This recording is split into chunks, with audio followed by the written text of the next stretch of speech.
मेरा नाम शबीना है। मैं एक गांव की मिडिल क्लास फैमिली से ताल्लुक़ रखने वाली लड़की हूँ। मेरा रिश्ता बचपन में ही तय कर दिया गया था। हमारे ख़ानदान में ज़बान को बहुत ही अहमियत दी जाती थी। अगर एक बार किसी ने ज़बान दे दी तो फिर चाहे कुछ भी हो जाए वो पीछे नहीं हट सकते थे। मेरे बाप दादा की ज़िंदगी गुजारने का एक यही उसूल था। मेरा पूरा बचपन गांव में दादा के घर में ही गुजरा था और मेरे जन्म के बाद ही मेरा रिश्ता मेरे ताऊ के घर में तय कर दिया गया था। बचपन में दादा दादी के गुजरने के बाद भाइयों में कुछ उतार चढ़ाव आने लगे, मगर दादा के कहने पर फिर भी मेरे पिता के सभी भाई मिलजुल कर एक साथ रहते रहे। जिस घर में मेरी बात पक्की हो गई थी, मेरे उन्हीं ताऊ ने दादा के गुजरने के बाद अपने भाइयों को हर हाल में एक साथ जोड़े रखा था।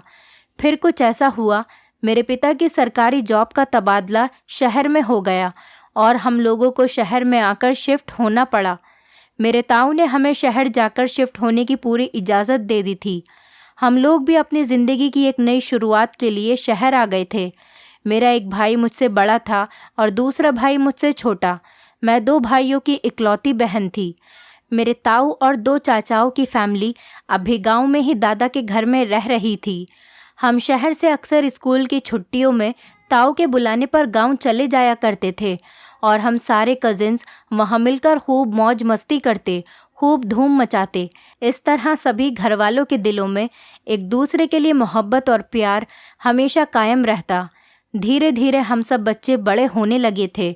स्कूल के बाद हम लोगों के कॉलेज के दिन भी शुरू हो गए थे। मैं यही सोचती थी कि ताऊ और चाचा के बच्चे तो गांव में ही रहते हैं, न जाने वो लोग स्कूल के बाद आगे अपनी पढ़ाई पूरी कर सकेंगे भी या नहीं। मगर गांव में तो कॉलेज वगैरह का कोई नाम तक नहीं था। वहाँ इंटर पास को ही बहुत अहमियत दी जाती थी। लेकिन शहर आकर हमारे तौर तरीके और सोच में बहुत बदलाव आ चुका था। मेरे अब्बा और अम्मी ने हम बहन भाइयों को बहुत अच्छी यूनिवर्सिटी में पढ़ाया और हमें हर तरह की आज़ादी भी दे रखी थी, क्योंकि शहर का माहौल बिल्कुल आज़ाद था गांव के माहौल के हिसाब से। मगर ज़माना अभी मॉडर्न होता जा रहा था। गांव में इंटरनेट की नई नई सहूलियत होना शुरू हो गई थी। वहाँ के लोगों ने अब मोबाइल इस्तेमाल करना शुरू कर दिया था और इस तरह हम बिछड़े हुए कजिन्स मोबाइल पर वीडियो कॉल के ज़रिए बातचीत करते रहते थे। हमारी दोस्ती और भी ज़्यादा गहरी होती गई। मैं अक्सर ताऊ की लड़की से अरमान की बहाने बहाने से खैर खबर लेती रहती थी, जो कि अरमान की बहन थी। मगर जब उसने बताया कि अरमान तो ज़िद करके अब्बा से आगे पढ़ने के लिए इजाज़त लेकर शहर के हॉस्टल में रह रहा है और हम लड़कियां तो बस इंटर पास ही कर सके और फिर हमें घर गृहस्थी में अम्मा ने डाल दिया। वो तो लड़का था, अब्बा ने उसे और बाकी भाइयों को तो इजाज़त दे दी है, वो लोग आगे पढ़ लिख सकते हैं और हम तो बस घर का चूल्हा चौका ही देखते रह जाएंगे। इतनी देर में चाचा का लड़का पीछे से आकर कहने लगा, भाई हमें तो कोई शौक़ नहीं है इतना पढ़ने का, और भला हमें ज़रूरत ही क्या है। हमारे बाप दादा का कारोबार इतना बड़ा है, इसके लिए पढ़ने की क्या ज़रूरत, हम तो वहीं संभाल लेंगे। अरमान भाई तो बेवकूफ़ हैं, उसे ही ये शौक़ न जाने क्यों उठा और हॉस्टल में चला गया। मैं और महक उसकी बातें सुन रहे थे। मैंने महक से ताई और चाचा की खैरियत ली। वो मुझे पीछे आंगन में ही बैठी चावल चुनती हुई नज़र आ रही थी। उनके पास एक अधेड़ उम्र की लंबी चौड़ी सी कोई औरत बैठी थी। मैंने महक से पूछा कि वो कौन है। छोड़ो यार, वो तो बेचारी दुखों की मारी है। मुझे बहुत ही हैरत हुई। कहने लगी, 10 दिन में ही इसकी तलाक हो गई थी।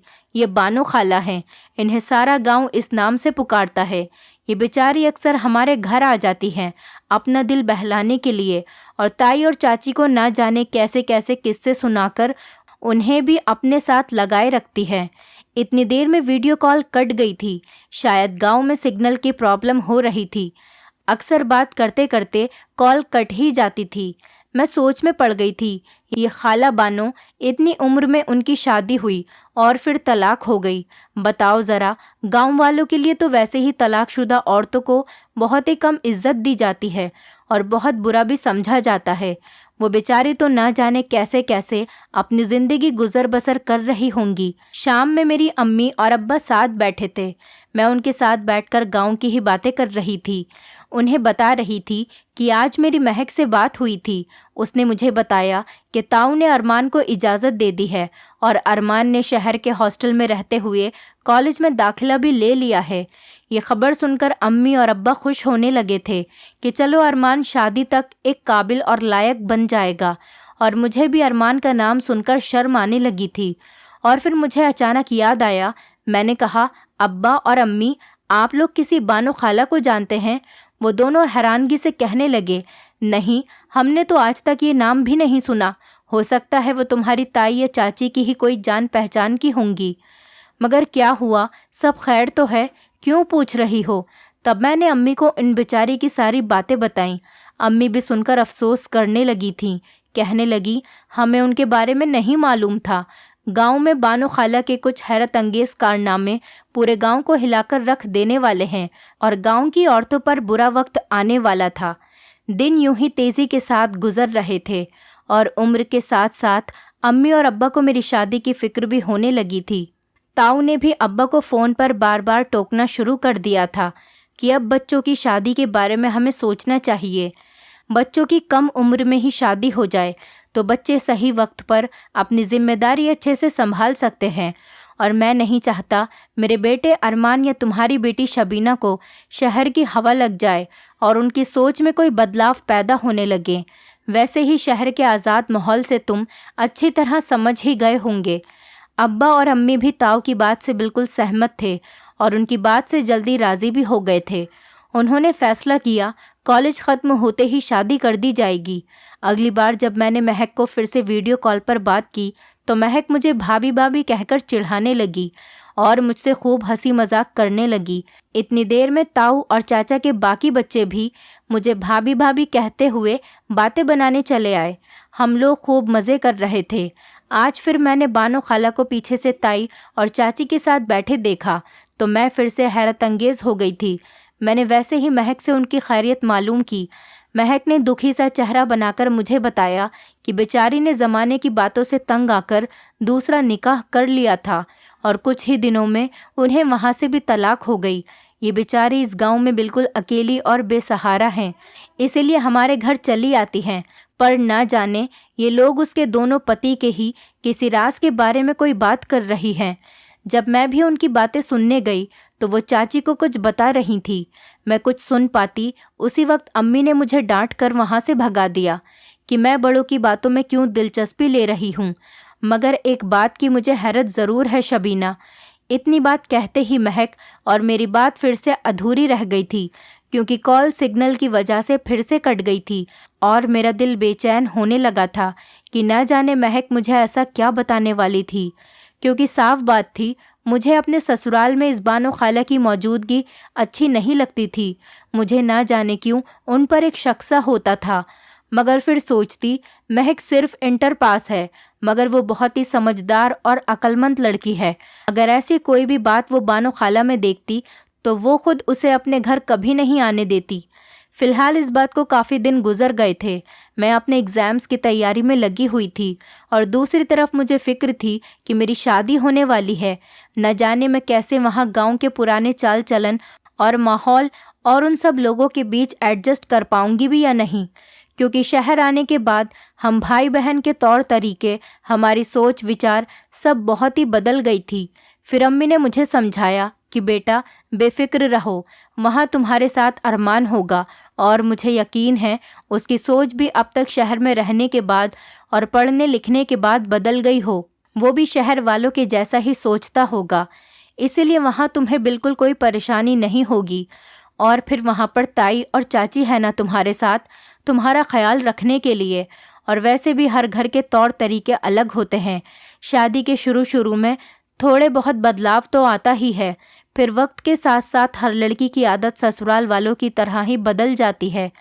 अम्मी की बातें सुनकर मुझे थोड़ी तसल्ली होने लगी थी और अगली बार जब मैंने महक को कॉल की तो फिर से मेरी नज़र ताई और चाची के साथ बैठी बानो खाला पर पड़ी। मैंने गुस्से से मुंह बनाकर कहा, ये फिर चली आई क्या? फिर से इन्हें तीसरी बार भी तलाक हो गई? मैंने तो ऐसे ही गुस्से में ये शब्द कह दिए थे, मगर महक ने मुझे आंखें दिखाते हुए कहा, बुरी बात है, किसी के बारे में ऐसा नहीं कहते शबीना। और हाँ, उन्हें वाकई तीसरी बार फिर से तलाक हो गई है। मैं तो ये बात सुनकर दंग रह गई थी कि एक औरत जिसे बार बार तलाक हो रही है, आखिर वो शादी कर ही क्यों रही है जब उससे सब कुछ निभाया ही नहीं जा रहा।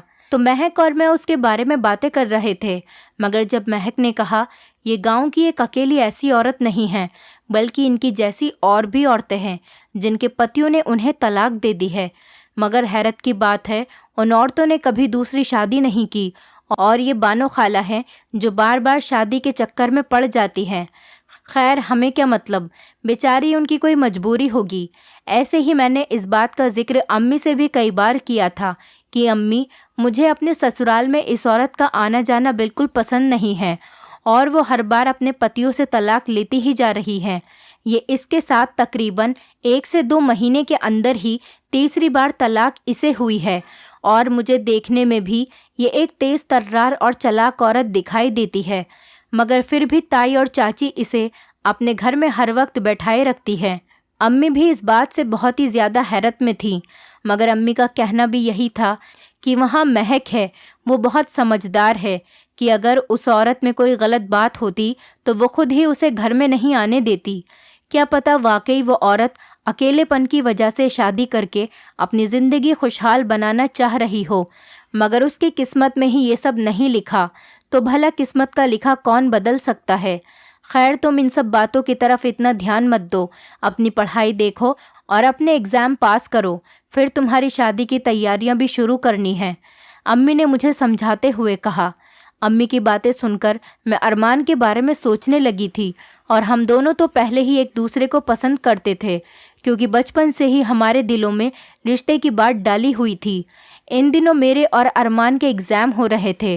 अरमान किसी दूसरे शहर में एग्ज़ाम दे रहा था और मैं यहाँ अपने शहर में एग्ज़ाम में बिज़ी थी। इस दरमियान मेरा ध्यान फिर से बानो खाला की तरफ जा रहा था, क्योंकि महक से पता चला था लगभग 90 दिनों में, यानी कि 3 महीने में 5वीं तलाक हो गई। मैंने तो सोच ही लिया था कि अरमान से बात करके शादी के बाद मैं सबसे पहले इस औरत का अपने ससुराल में आना जाना बंद करूँगी। मेरे एग्ज़ाम का सेंटर बहुत दूर पड़ा था, और मेरी इन दिनों एक लड़की से बहुत ही अच्छी दोस्ती हो गई थी। वो बेचारी सीधी सादी लड़की थी और सिर्फ अपने काम से काम रखती थी, न ज़्यादा बोलती थी, न मेरे अलावा किसी से दोस्ती रखती थी। उसके अंदर मुझे एक डर और खौफ दिखाई देता था। वो हमारे पड़ोस में ही रहती थी, इसीलिए मैं उसे अपने साथ ही कॉलेज पेपर्स देने के लिए साथ ले आती थी, और साथ ही हम दोनों घर वापस आते थे। मेरे मोहल्ले की ही वो लड़की थी, जबकि मेरी उससे पहले कभी कोई मुलाकात नहीं हुई थी। शायद वो ज़्यादातर अपने घर में ही रहती थी, और उनके घर वालों से हमारा कोई मेल झोल भी नहीं था। फिर एग्ज़ाम चल ही रहे थे। एक दिन उसने कहा, यार बात सुनो, तुम्हारी नज़र में कोई अच्छी जॉब है तो प्लीज़ मुझे ज़रूर बताना, एग्ज़ाम के बाद मैं जॉब करना चाहती हूँ। मैंने उससे पूछा कि क्या बात है यार, अगर कोई परेशानी है, कोई बात है तो मुझे बताओ, मैं तुम्हारी दोस्त हूँ, कोई गैर नहीं, और क्या पता तुम्हारी कोई मदद हो जाए, मैं तुम्हारी कोई मदद ही कर सकूँ। मैंने देखा है तुम हमेशा इस तरह चुप, खामोश और डरी सहमी सी रहती हो, और किसी से कोई बात भी नहीं करती, और जहाँ तक मेरा ख्याल है तुम्हें जॉब की क्या ज़रूरत, तुम्हारा घर बार तो बहुत ही अच्छा है, और तुम्हारे पापा का भी अपना कारोबार है। मेरी बात सुनकर वो बेचारी कायल हो पड़ी और बोली, कौन सा कारोबार और कौन से पापा, ये मेरे मामू का घर है। मैंने हैरानी से उसकी तरफ सवालिया नज़रों से देखा। वो बताने लगी, मैं अपने मामू के साथ यहाँ रहती हूँ, और मेरे माँ बाप तो बचपन में ही गुजर गए थे, जब मामू ने मजबूरन मेरे सर पर अपना हाथ रखकर मुझे अपने साथ यहाँ ले आए थे, और उनकी कोई अपनी औलाद नहीं थी। मेरे बाद उनकी 2 बेटियां हुईं, लेकिन कहते हैं ना, सगा सगा ही होता है और सोतेला सोतेला ही। मामू और मामी उन्हीं पर अपनी जान छिड़कते हैं, और जबकि मुझे सिर्फ वो बोझ समझते हैं, और उनकी मेहरबानी है कि ज़माने की नज़रों में ही सही, कम से कम अच्छा बनने के लिए वो मुझे पढ़ा रहे हैं, नहीं तो लोग उनको ताने मारते। अपनी औलादों को तो पढ़ा लिखा लिया, मगर अपनी भांजी को अनपढ़ रखा, क्योंकि वो सगी औलाद जो नहीं थी। मगर मामी मुझे हमेशा गालियाँ और ताने ही देती रहती हैं, मेरा जीना दुश्वार कर रखा है, वो कहती हैं, सुनो लड़की, कि कहीं भी नौकरी करो या कुछ भी करो, बस अपना बोझ अब खुद ही उठाओ। हमारे पास फिजूल के पैसे नहीं हैं, हमें अपनी बेटियों के लिए ही बहुत कुछ करना है, और ऊपर से तुम हम पर बोझ बनी बैठी हो। ये सब सुनाते हुए उसकी आंखों में आंसू आ गए। उसका नाम सदफ था। मैंने सदफ का नंबर ले लिया था और उससे कहा कि परेशान न हो, कोई अच्छी जॉब नज़र में होगी तो मैं तुम्हें ज़रूर बताऊंगी। इस तरह सदफ से मेरी अच्छी बातचीत और अच्छी दोस्ती हो गई थी। वो अक्सर कॉलेज के काम के बहाने से मेरे पास आकर मुझसे मिल लेती थी और अपना दिल बहला लेती थी। एग्ज़ाम ख़त्म हो गए थे। इधर मेरे घर में और वहाँ गांव में मेरी और अरमान की शादी की तैयारियां शुरू हो गई थी, और अरमान भी पढ़ लिख कर अच्छा काबिल और नेक इंसान बनकर वापस अपने गांव लौट चुका था, और अब मुझे भी जल्द उसकी दुल्हन बनकर शादी करके गांव जाना था। और उधर महक और मेरे दरमियान वीडियो कॉल पर ढेरों बातों का सिलसिला जारी था, और महक ने तो मुझे डरा ही दिया था। कहने लगी, न जाने हमारे गांव के मर्दों के ऐसे कौन से राज हैं, 5 शादियां करके बानो खाला ने खोल रखे हैं कि औरतें खुद अपने पतियों से तलाक मांग रही हैं, और अब तक गांव में न जाने कितनी औरतों ने अपने घर बर्बाद कर लिए हैं। अब पता नहीं इसकी कसूरवार औरतें हैं या वाकई मर्दों का कोई गहरा राज है। जवाब खुलने लगा है तो औरतें तंग आकर तलाक लेती जा रही हैं। ये बातें सुनकर मेरे दिमाग में तो न जाने क्या क्या ख्याल आने लग गए थे।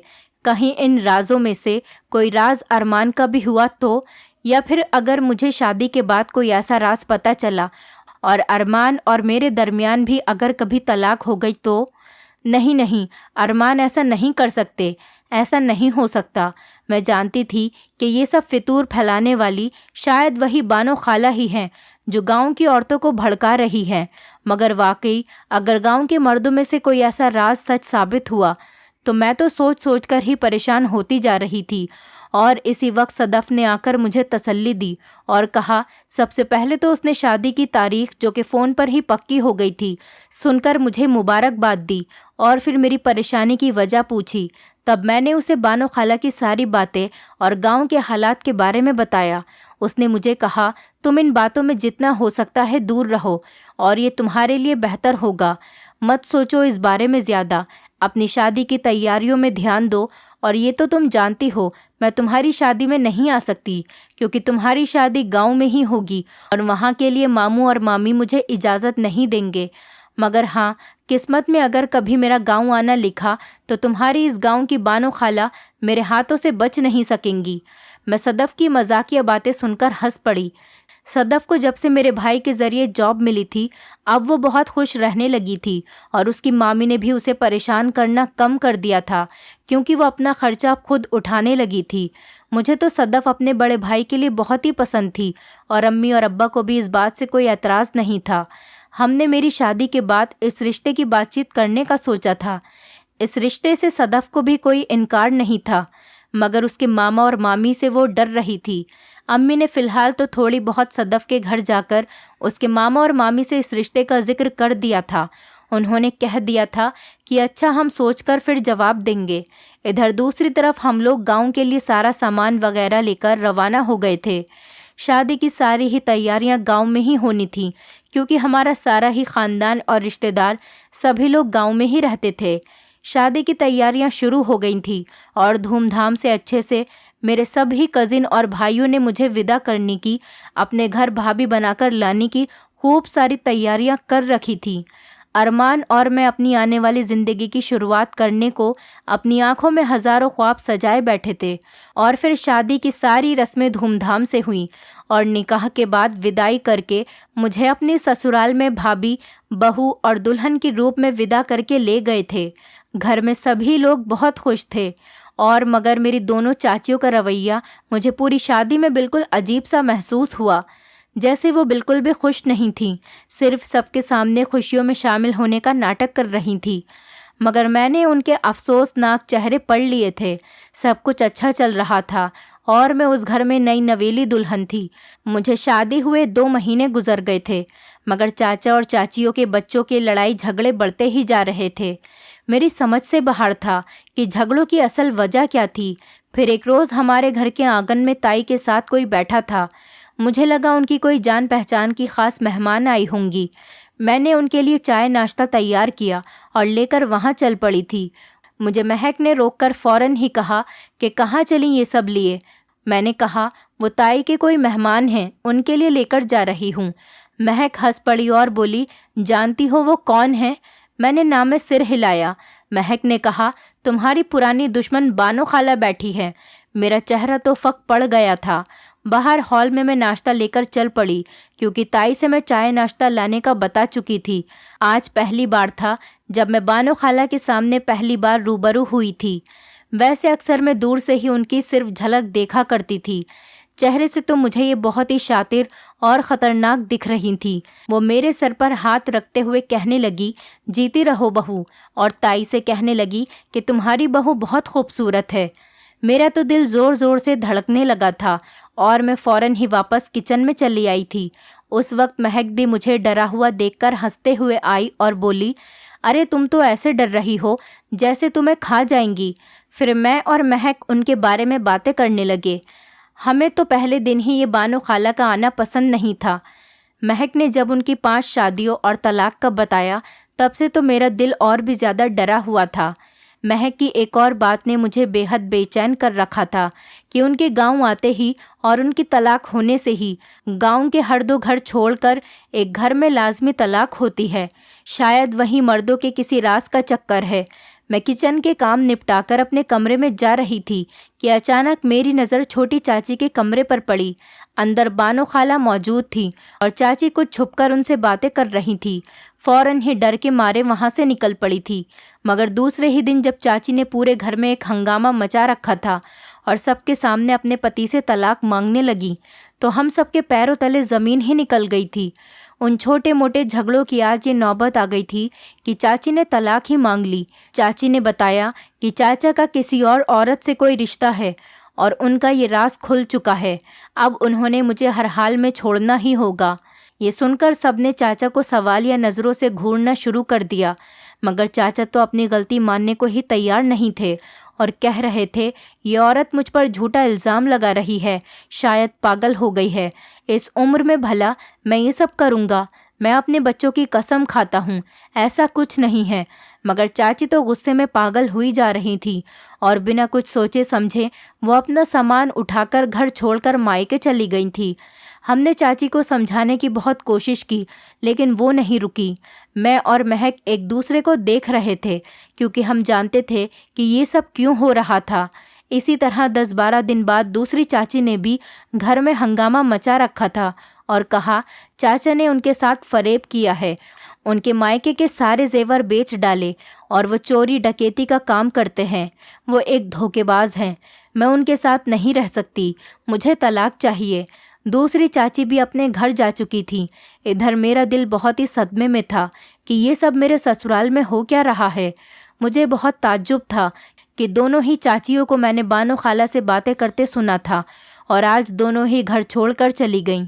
मेरे दोनों ही चाचा तलाक देने को राज़ी नहीं थे और कहते थे कि दोनों का दिमाग ठिकाने आ जाएगा तो खुद ही घर वापस आ जाएंगी। लेकिन मेरा दिल कह रहा था कि चाची अब नहीं लौटेंगी, क्योंकि उनके साथ ज़रूर कुछ ऐसा हुआ है। मुझे ऐसे ही एक दिन बैठे बैठे अचानक सदफ़ की याद आई, तो उससे फ़ोन पर वीडियो कॉल की, उससे खैरियत मालूम की और उसने भी मुझसे मेरी ससुराल की खैरियत पूछी। तब मैंने उसे यहाँ बानो खाला से लेकर चाचा चाची के झगड़ों की बातें बताईं और जो कुछ भी हुआ सब कुछ बता दिया। इतनी ही देर में मुझे बाहर से बानो खाला की आवाज़ आने लगी। वो फिर से शायद एक नया फसाद फैलाने आ चुकी थी। इधर अचानक सदफ़ ने कह दिया था कि कभी मौका लगे तो मुझे बानो खाला से ज़रूर मिलवाना। मैंने सदफ़ के कहने पर ऊपर से ही खड़े होकर नीचे आंगन में बैठी दूर से बानो खाला की तस्वीर खींचकर सदफ़ को भेज दी थी। मगर मुझे नहीं मालूम था ऐसा करने से क्या क़यामत आन पड़ेगी। सदफ़ की फ़ौरन ही कॉल कट हो गई और वो बिल्कुल ही गायब हो गई थी और इसके बाद 2 महीने गुजर गए थे, मगर मेरी सदफ़ से कोई बातचीत नहीं हो सकी थी। और अम्मी से भी मैंने कई बार पूछा, मगर उन्होंने भी यही बताया कि सदफ़ कुछ दिनों से अपने घर पर नहीं है, न उससे इन लोगों की कोई बात होती है। इधर बानो खाला ने अपना अगला शिकार चुन लिया था। मुझे भी अब बानो खाला अच्छी लगने लगी थी। शायद मैं उनके बारे में गलत सोचकर बैठी थी। वो तो बेचारी वाकई किस्मत के हाथों मजबूर, दुखों की मारी 5 बार तलाकशुदा थी। मगर जब जब उन्होंने अपनी दुख भरी कहानी के किस्से मुझे सुनाए तो वाकई मुझे वो बेकसूर दिखाई दी और सारा कसूर मुझे मर्द ज़ात का ही महसूस हुआ, क्योंकि वाकई ये गांव के मर्द खासकर ज़मीन जायदाद वाले अच्छे किरदार के नहीं होते।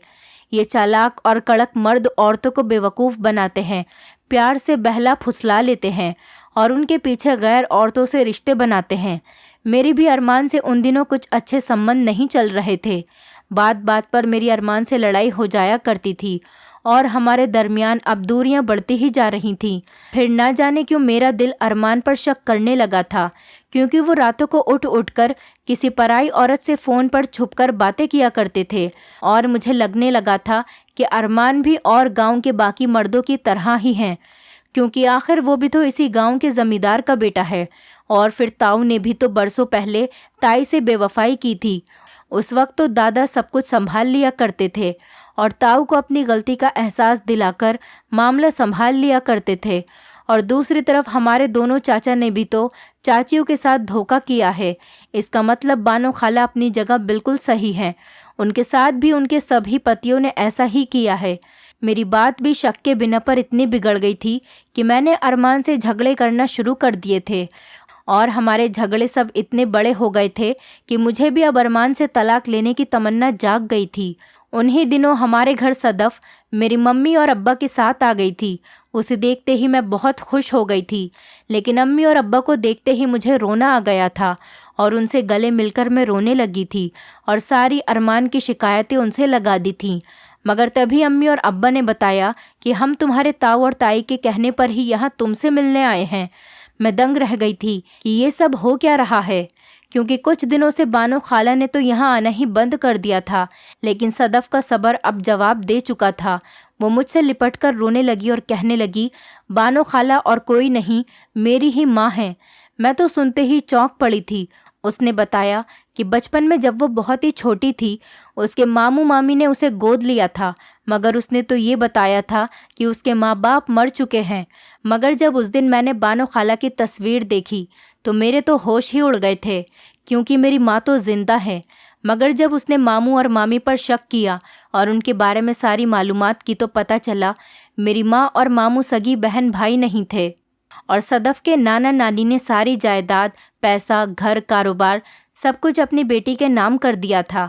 जब सदफ की माँ ने भागकर शादी की और किस्मत के हाथों उन्हें धोखा मिला, वो सदफ की माँ को तन्हा अकेला छोड़कर चला गया था और उन्हें तलाक दे गया था और सारा पैसा तो वो पहले ही हड़प कर चुका था। जब सदफ की माँ ने अपना दिमागी संतुलन खो दिया था और वो साइको मरीज बन गई थी और इस तरह सदफ की पैदाइश पर मामू और मामी सदफ को अपने साथ घर ले आए थे और उसकी माँ को पागल खाने में दाखिल करवा दिया था और सदफ की सारी दौलत, जायदाद, घर सब कुछ उन्होंने अपने नाम कर लिया था और यही वजह थी कि सदफ को इसीलिए उन्होंने अपने साथ रखा हुआ था। इसके बाद सदफ की माँ कब पागल खाने से फरार हुई और इस गांव तक पहुंच गई और यहाँ की औरतों की शादीशुदा जिंदगियों को उन्होंने खुद से जोड़ लिया और खुद भी इसीलिए बार बार शादी करती रहीं। और जब कभी दौरे पड़ते सदमे से उन्हें सब कुछ याद आता तो उनकी दिमागी हालत का उनके पति को पता चल जाता था, इसलिए वो उन्हें तलाक दे देते थे। फिर वो नॉर्मल हो जाती थीं। हर बार वो इसी तरह साइकोपन की वजह से अपनी शादी करती रहीं और उनके दिमाग में मर्दों की ऐसी तस्वीर बन गई थी जो वो हर औरत को भड़काती थी। तुम्हें और सभी को अपने पतियों में वही राज नज़र आते थे जो बानो खाला बताने लगी थी, क्योंकि गांव की औरतें भी पढ़ी लिखी और समझदार नहीं थीं, इसीलिए वो दूसरों की बातों में जल्दी आ जाती थीं कि वाकई हर मर्द एक जैसा होता है और अपने पतियों से लड़ झगड़कर तलाक लेती रहीं। मगर अरमान के चाचा ने ये बेवकूफ़ी नहीं की और ना ही अरमान ने। सब ने अपनी अपनी पत्नियों को घर वापस लाकर खुशी खुशी रख लिया, क्योंकि बानो खाला का राज सदफ खोल चुकी थी। सदफ में पत्थर दिल बनकर अपनी माँ को वापस ही पागल खाने इलाज के लिए भेज दिया था और कुछ ही दिनों में सब कुछ ठीक हो चुका था। मैंने भी अरमान से माफ़ी मांग ली थी और हमने भी सदफ को अपने बड़े भाई के लिए पसंद कर लिया था और उन दोनों की भी जल्दी शादी हो गई थी।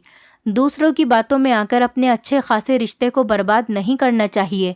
मेरे और अरमान के बीच जो आग बानो खाला लगा रही थी वो आग बुझ चुकी थी और सब कुछ पहले की तरह ही ठीक हो गया था।